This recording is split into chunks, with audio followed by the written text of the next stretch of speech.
MonsterVerse की भी शुरुआती भर हुई है, लेकिन ये बिजोड़ सिनेमैटिक यूनिवर्स अपने दम पर चलता ही जा रहा है, जहां पर इस बार मॉन्स्टर्स का भी मॉन्स्टर यानी शीमू गॉडजिला और कॉन्ग का सामना करते हुए नजर आएगा। लेकिन ये तो अभी की बात हो गई, आने वाले फ्यूचर का क्या? टर्न्स आउट कि गॉडजिला और कॉन्ग का सामना करने के लिए अब भी बहुत सारे कैरेक्टर्स हैं जो उन्हें काफी कड़ी टक्कर दे सकते हैं। और आज की इस वीडियो में हम ऐसे 5 मॉन्स्टर्स के बारे में बात करने वाले हैं जिन्हें हम मॉन्स्टरवर्स के अंदर देखना चाहते हैं। हे गाइस, मेरा नाम है पंकज सागर और आपका स्वागत है गेमों को हिंदी के एक और फ्रेश वीडियो में। Now without wasting any more time, let's get started.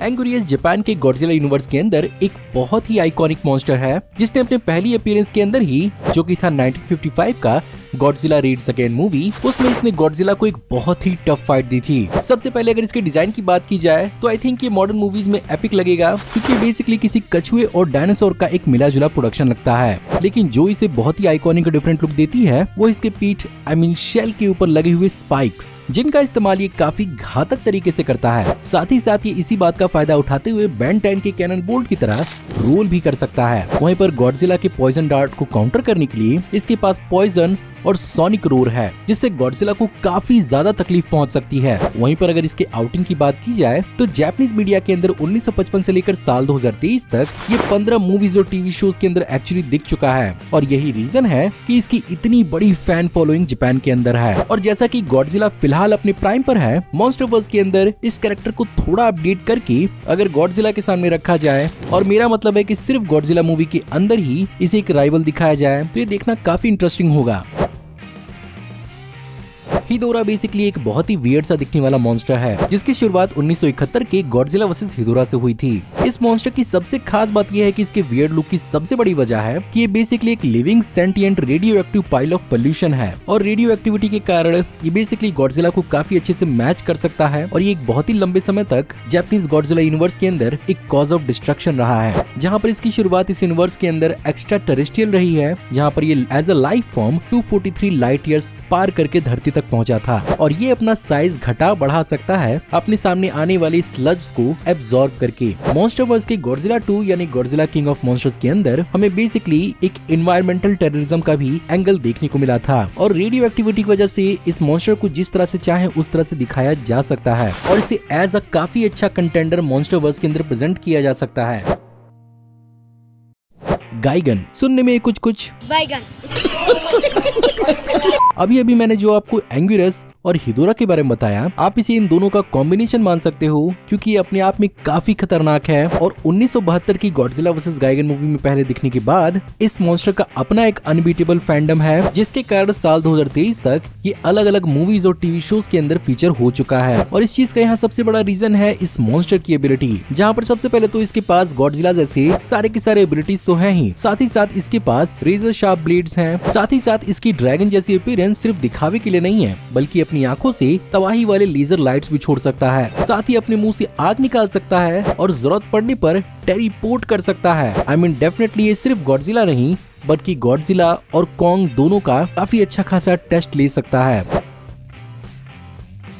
अब जिस मॉन्स्टर का ही नाम डिस्ट्रॉयर होगा, उससे आप उम्मीद लगा भी कह सकते हैं, और इसे आप गॉडजिला के सबसे बड़े राइवल के रूप में मान सकते हैं, जहाँ पर बेसिकली ये प्योर फिजिकल इनकारनेशन है ऑक्सीजन बॉम्ब की, जिसके इस्तेमाल से गॉडजिला यूनिवर्स के अंदर गॉडजिला को खत्म किया जा सकता है। और जो इसी चीज का एक चलता फिरता अवतार हो, उससे बड़ा चैलेंज गॉडजिला के लिए और कोई नहीं होगा। जापानीज गॉडजिला यूनिवर्स के अंदर इसकी हाइट को अप्रोक्सीमेटली 120 मीटर का दिखाया जाता था, जो डेफिनेटली मॉन्स्टरवर्स के अंदर गॉडजिला के हिसाब से बढ़ाया जा सकता है। साथ ही साथ की बैक स्टोरी भी 582 मिलियन ईयर्स पुरानी है, जिसे काफी अच्छे से एक बहुत ही डेंजरस और खतरनाक मॉन्स्टर के रूप में सेटअप किया जा सकता है। और 1996 पे अपनी सोलो मूवी में दिखने के बाद इसने गॉडजिला को धो दिया था, क्योंकि ऑक्सीजन बॉम्ब वाली एबिलिटी के साथ साथ इसके पास energy draining, DNA absorption, laser वाले variable slicers, stomach bean, oxygen mine और भी बहुत कुछ है, जो गॉडजिला को बहुत ज्यादा तकलीफ पहुंचा सकती है। एंड डेफिनेटली अगर इसे सिनेमैटिक यूनिवर्स के सबसे फाइनल बॉस के रूप में दिखाया जाए, जिसमें गॉडजिला को अपनी जान की कीमत चुकानी पड़ी इसे हराने के लिए, तो शायद ये एक बहुत ही ऑसम चॉइस हो सकती है।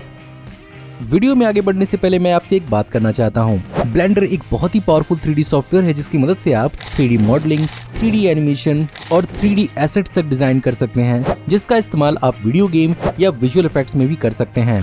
और आज के जमाने में 3D एक one of the most highest paying valuable skill है, लेकिन एज अ बिगिनर ब्लेंडर एक बहुत ही कॉम्प्लेक्स 3D सॉफ्टवेयर हो सकता है। लेकिन thankfully our blender Guru Andrew price, जिन्हें देखकर बहुत सारे 3D आर्टिस्ट ने अपनी शुरुआत की थी, स्पेसिफिकली उनके डोनट ट्यूटोरियल को देखकर। लेकिन आज से पहले प्रॉब्लम ये थी कि ट्यूटोरियल सिर्फ और सिर्फ इंग्लिश में था, बट अब मेरी आवाज के साथ आप उनके ट्यूटोरियल को एंजॉय कर सकते हैं, वो भी हिंदी में। और इसका पहला लेसन अब हिंदी में अवेलेबल है। तो डिस्क्रिप्शन में दी हुई इस वीडियो की लिंक पर जाइए और उस वीडियो के नीचे अपने एक्सपीरियंस को शेयर करिए।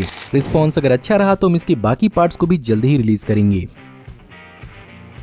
अब जिप्सी डेंजर बेसिकली इस लिस्ट के अंदर टेक्निकली कोई मॉन्स्टर तो नहीं है, ना ही ये मॉन्स्टर वर्स के शायद सेम सिनेमैटिक यूनिवर्स को एक्चुअली शेयर करता है, लेकिन एक बहुत ही लंबे समय से फैंस की आस रही है कि हमें पैसिफिक रिम फ्रेंचाइजी और गॉडजिला के मॉन्स्टर यूनिवर्स का एक क्रॉसओवर देखने को मिल जाए, जहां पर बेसिकली पैसिफिक रिम 2 के director Steven S D night ने बहुत ही पहले किंग कॉन्ग और गॉडजिला के मॉन्स्टर यूनिवर्स के साथ क्रॉसओवर करने की इच्छा जताई थी। और एक्चुअली अगर देखा जाए तो इन दोनों ही सिनेमैटिक यूनिवर्स के अंदर काइजूज यानी मॉन्स्टर्स धरती के अंदर से आते हैं, और जैसा कि इन दोनों ही सिनेमैटिक यूनिवर्स के अंदर काइजूज और उनकी दुनिया की काफी अलग लॉज हैं, और अगर इसी जगह से इन दोनों ही सिनेमैटिक यूनिवर्स के बीच के क्रॉसओवर का दरवाजा खुल जाए तो मुझे ज्यादा हैरानी नहीं होगी, क्योंकि दोनों की दोनों ही फ्रेंचाइजीज वार्नर ब्रोस के अंदर अल्टीमेटली आती हैं। एंड ऑफ कोर्स यहाँ पर बेसिकली जिप्सी डेंजर और बाकी दूसरे मैकेनिकल रोबोट्स इन मॉन्स्टर से कैसे डील करते हैं ये दिखना काफी ऑसम होगा। I mean down the line अब ये पूरा का पूरा मॉन्स्टरवर्स कितना बड़ा और होने वाला है ये तो आने वाला वक्त ही बताएगा, लेकिन बीच में ऐसा कुछ करना बहुत ऑसम होगा। सो गाइज ये थी आज की वीडियो। उम्मीद करता हूँ कि आपको आज की वीडियो पसंद जरूर आई होगी, और अगर आपको आज की वीडियो पसंद आई हो तो प्लीज वीडियो को लाइक जरूर करिएगा। कमेंट्स में आप जरूर बताइएगा कि आप और कौन कौन से मॉन्स्टर्स के बारे में जानते हैं जिसे इस लिस्ट का हिस्सा होना चाहिए था। अगर आप इस चैनल पर नए हैं और आप आने वाली ऐसी ही फ्यूचर ऑसम वीडियोस को मिस नहीं करना चाहते हैं तो इस चैनल को अभी कभी सब्सक्राइब कर लीजिए। मैं जल्द ही आपको एक नई वीडियो में देखने को मिलूंगा, तब तक आप हमारी इन वीडियोस को एंजॉय कर सकते हैं। Thank you for watching, see you in the next video, till then take care, good bye.